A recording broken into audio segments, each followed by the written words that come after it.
یہ دنیا دارالامتحان ہے، یہ آزمائش اور امتحان کی جگہ ہے۔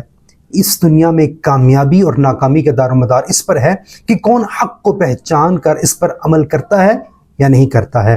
قرآن کریم فرقان حمید نے انسان کی تباہی اور ناکامی کے دو بنیادی سبب بیان کیے ہیں۔ ایک سبب ہے جہالت۔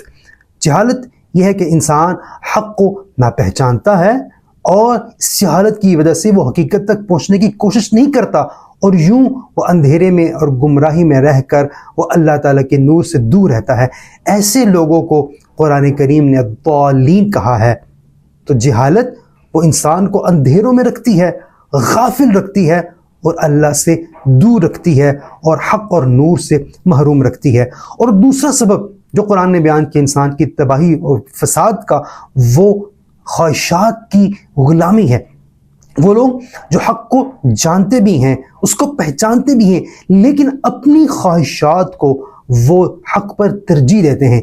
ایسے لوگوں کو قرآن مغضوب علیہم کہا، جن پر اللہ کا غضب نازل ہوا۔ تو کامیابی اسی میں ہے کہ انسان اس جہالت کو اپنے علم سے دور کرے اور اپنی خواہشات کو شریعت اور اللہ کے رسول کے مرضی کے مطابق کر دے۔